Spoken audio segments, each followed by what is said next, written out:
बोलिए श्यामल रामचंद्र भगवान की जय। भरत जी की जय, लक्ष्मण कुमार की जय, शत्रुघ्न जी की जय, महावीर बजरंगबली स्वामी की जय, उमापति महादेव की जय, जगदम्बा महारानी की जय, सब संतों की जय।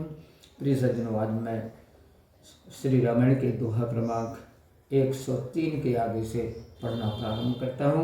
आप सभी बढ़िया मन लगा करके भक्ति का आनंद लीजिए। दोहा। जगदम्बा जय अवतरी सो पुरबरन की जाए, रिद्धि सिद्धि संपत्ति सुख नित नूतन अधिकाय, लगन सिया रामचंद्र शंकर हरि ओम। जय जय सीताराम हरि। मंगल भवन अमंगल हारी, द्रवं सुदशरथ अजर बिहारी। जगदम्बा ने जहाँ अवतार लिया है उस पुर का वर्णन नहीं किया जा सकता। वहाँ नित्य रिद्धि सिद्धि सुख संपत्तियां बढ़ने लगी। नगर निकट बरात सुनी आई, पुरखर भर शोभा अधिकाई। करी बनाव सज वाहन नाना, चले लेन सादर अगवाना। नगर के समीप जब बारात आई तब नगर में खलबली मच गई और बड़ी शोभा हुई। सब लोग बनाव श्रृंगार करके नाना प्रकार की सवारियों को सजाकर आदर से अगवानी के लिए चले। ये हर से सुर सैन निहारी, हरि देख अति भय सुखारी। शिव समाज जब देखन लागे, बिडर चले वाहन सब भागे। देवताओं की सेना देखकर सब लोग प्रसन्न हुए और हरि भगवान को देखकर बहुत सुखी हुए। जब शिव जी के समाज को देखने लगे तब सब वाहन इधर उधर डर कर भागने लगे। धरि धीरज तह रहे सयाने, बालक सब ले जीव पराने। गए भवन पूछे पितु माता, कहीं बेतन भय कंपित गाता। चतुर बड़े बूढ़े लोग धीरज धरकर वहां ठहरे। बालक तो सब जान बचाकर भाग गए। घर पहुंचने पर माता पिता जब पूछने लगे तब भय से कांपते हुए शरीर से बोले, कहीं काय कहीं जाए न माता, जम कर धार किंधो बरियाता। बरु बोराए बसे असवारा, ब्याल कपाल विभूषण छारा। क्या कहें, कहा नहीं जाता। यह यमराज की सेना है या बारात। दूल्हा पागल सा बैल पर सवार है, सांप मुंड और भस्म उसके गहरे हैं। छंद। तन चार ब्याल कपाल भूषण, नगन जटल भयंकरा। संग भूत प्रेत पिशाच जोगिनी, विकट मुख रजनी चरा। जो जियत रही बारात देखत, पुण्य बढ़ते कर सही। देखी सोमा विवाहु घर घर, बात अचलरकन कही। शरीर पर भस्म लगाए, सांप और मुंडमाला यही भूषण धारण किए। नंगा जटाधारी भयंकर रूप और भूत पिशाच योगिनी भयानक मुख वाले राक्षस साथ लिए ऐसा दूल्हा है। जो बारात देखकर जीते रहेंगे उनका बड़ा पुण्य होगा और वही पार्वती का विवाह देखेंगे। घर घर में लड़कों ने यही कहा। दो। समुझ महेश समाज सब, जननी जनक मुस्काए। बाल बुझाए विविध विधि, निडर हो डर नाही। लखन सिया रामचंद्र शंकर हरि ओम। जय जय सीताराम हरि। मंगल भवन अमंगल हारी, द्रवं सुदशरथ अजर बिहारी। सुंदरी। शिव जी के समाज को समझ बालकों के माता पिता मुस्काए और उनको अनेक प्रकार से समझाया कि निडर हो जाओ, कुछ डर नहीं है। ले अगवान बरा कहीं आए, दिए सबही जनवास सुहाए। मैं ना सुबह आरती संवारी, संग सुमंगल गावही नारी। अगवान लोग बारात को ले आए, सबको सुंदर जनवासा दिया।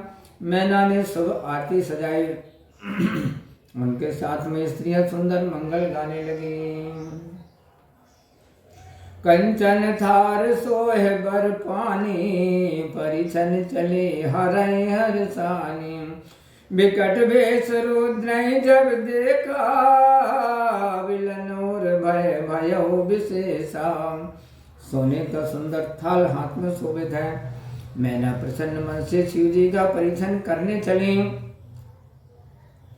जब शिव जी का भयंकर वेश देखा, तब स्त्रियों के हृदय में भारी भय उत्पन्न हुआ।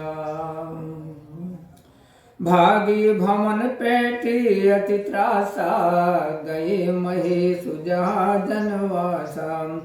मैना हृदय भयो दुख भारी, लेने बोल गिरीश कुमारी।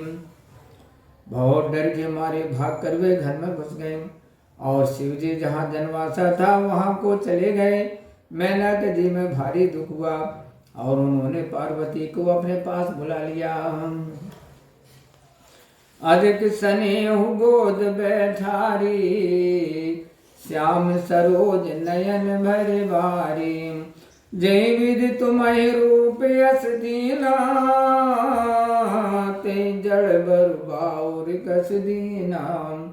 बड़े प्रेम से गोद में बैठा कर अपने नील कमल के समान नेत्रों में आंसू भरकर कहा, जिस ब्रह्मा ने तुमको ऐसा रूप दिया है, उस मूर्ख ने वर को बावला क्यों बनाया। छंद।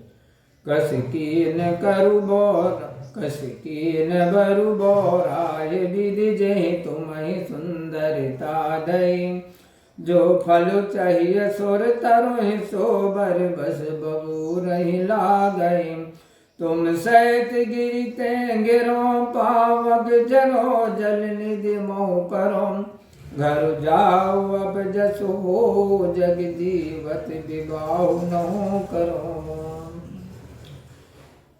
जिस ब्रह्मा ने तुमको सुंदरता दी, उसने वर को बावला क्यों बनाया। जो फल कल्प वृक्ष में लगना चाहिए, वह जबरदस्ती बबूल में लगा दिया। मैं तुम्हें लेकर पहाड़ से गिर पड़ूं, अग्नि में जल मरूं और समुद्र में डूब मरूं। चाहे घर उजड़ जाए और संसार में अपयश हो, पर मैं जीते जी इस वर्ष से तुम्हारा विवाह नहीं करूंगी। भई बिकल अविलास सकल, दुखित देखी गिरी नारी। कर बिलाप रोदति बदती, सुता सने संभारी। लगन सिया रामचंद्र शंकर हरि ओम। जय जय सीताराम हरि। मंगल भवन अमंगल हारी, द्रवम सुदशरथ अजर बिहारी। रानी मैना को दुख देकर सब स्त्रियां व्याकुल हो गईं। रानी अपनी कन्या के स्नेह की याद कर विलाप करके रोने और कहने लगी। नारद कर में काहे बिगारा, भवन मोर दिन बसत उजारा। अशुभ देशु मई जिन दीन्हा, बोरे बरही लागी तपु की नाम। नारद का मैंने क्या बिगाड़ा था, जिन्होंने मेरा बसता हुआ घर उजाड़ दिए और जिन्होंने पार्वती को ऐसा उपदेश दिया कि उसने बावले पति के लिए तप किया। साचे उनके मोह न माया, उदासीन धनु धाम न जाया। पर घर गालक लाज न भीरा, बांझ की जान प्रसव के पीरा। सचमुच उनके जीवन मोह और दया नहीं है। वे तो उदासीन हैं, उनके न धन है न स्त्री है। ये पराये घर को उजाड़ने वाले हैं, उन्हें न लाज है न किसी का डर है। भला बांझी स्त्री प्रसव कष्ट को क्या जाने। जननी बिकल बिलो की भवानी, बोली जुत विवेक मृदुबानी। अस विचारी सोचई मति माता, सो न टरई जो रचई विधाता। माता को व्याकुल देखकर पार्वती ज्ञान युक्त मीठी वाणी बोली, हे माता, विधाता ने जो रच रखा है वह टलता नहीं, ऐसा समझकर सोच मत करो। करम लिखा जो बाउर ना हो, तो कस दोष लगाई काहू। तुम सन मिटी की विधि के अंका, मातु व्यर्थ जन लेहु कलंका। मेरे भाग्य में जो बावला पति लिखा है, तो किसी को दोष क्यों लगाया जाए। क्या तुमसे विधाता के लिखे अंक मिट सकते हैं। हे माता, वृथा कलंक मत लो। जन ले हो मातु कलंक करुणा परिहरहु अवसर नहीं। दुख सुख जो लिखा लार हमरे, जाब जय पाओ बितही। सुनियो माँ बचन विनीत कोमल, सकल अभिलाषो चही। बहुभात विधि लगाई, दूषण नयन बाई विमोचही। हे माता, कलंक मत लो, रोना छोड़ दो। यह समय दुख दिखाने का नहीं है। जो सुख दुख मेरे भाग्य में लिखा है, वह जहाँ जाऊंगी वहीं पाऊंगी। ऐसे विनय भरी कोमल वचन सुनकर स्त्रियां सोचने लगी और ब्रह्मा को दोष लगाकर आंखों से आंसू बहाने लगी। दोहा। तेहि अवसर